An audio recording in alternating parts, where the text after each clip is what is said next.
Pendeta Gumim, dalam perjumpaan ini saya perlu tegaskan hal ini. Justru kalau kita baca sebenarnya dengan teliti tata gereja Gumim itu ada satu tugas yang diberikan kepada seorang pendeta, yaitu mengerjakan pelayanan bagi masyarakat yang ada. Karena ruang lingkup pekerjaan pelayanan bukan hanya dibatasi dengan pelayanan organisasi gereja saja. Karena penugasan bagi gereja adalah membawa damai dan sejahtera ke dalam dunia.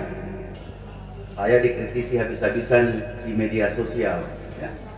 Antara lain orang dari kampung ini, ya. Dan beliau juga adalah warga Gumim. Ya. Saya telah mengatakan bahwa selaku seorang hamba Tuhan, selaku seorang pelayan, saya telah memaafkan yang bersangkutan. Ya.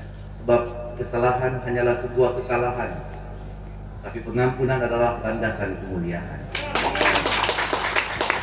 Kalau orang nggak suka baku salah, selalu mesti ingat saudara-saudara bahwa yang kita lihat itu belum tentu nyata, dan yang nyata belum tentu mampu kita lihat. Ya. Artinya bahwa yang kita lihat itu belum seperti itu sesungguhnya. Tetapi kita juga punya keterbatasan untuk melihat sebuah realitas yang ada. Orang tidak mungkin mengetahui segala sesuatu karena orang ini manusia penuh dengan kekurangan, keterbatasan, dan ketidakmampuan. Oleh sebab itu jangan baku-baku jelekkan, ya. Jangan baku-baku jual satu dengan yang lain. Jangan saling menjatuhkan satu dengan yang lain. Tapi orang harus berupaya untuk bersatu membangun Minahasa Selatan ini. Sekalipun saudara, tidak mungkin kita bisa mencapai tujuan apa yang kita harapkan kalau kita tidak melewati berbagai tantangan dan pergumulan. Saya banyak kali bilang, jika kita ingin menikmati surya di pagi hari, maka kita harus berani dan mau serta mampu melewati kegelapan malam.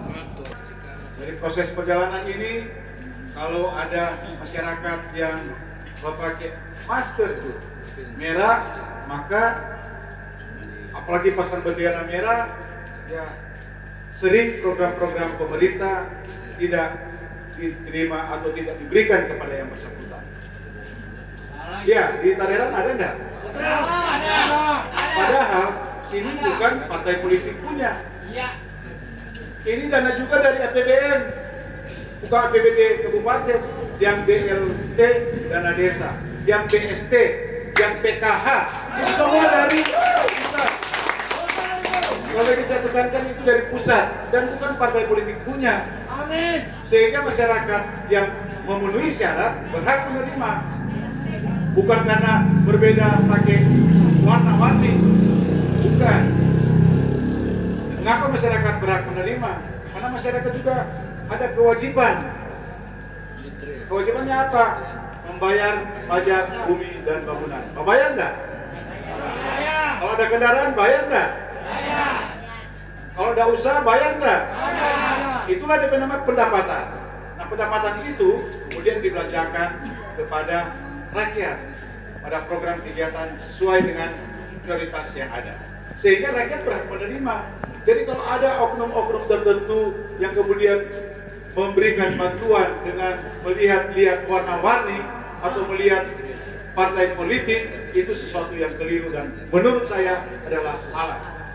Karena pemerintah, fungsi salah satu adalah menegakkan demokrasi, mengembangkan demokrasi. Mengembangkan, menegakkan demokrasi itu berarti memberi kebebasan yang bertanggung jawab kepada rakyat untuk memilih pemimpinnya secara bebas, untuk memilih partai politik secara bebas, bukan ditekan-tekan, diancam-ancam, ditakut-takuti. Itu tidak benar. Ini kalau nyenak pilih partai ini atau calon ini, mau yang mendapat bantuan A, bantuan B, bantuan C. Thank you for watching. Don't forget subscribe, like and share.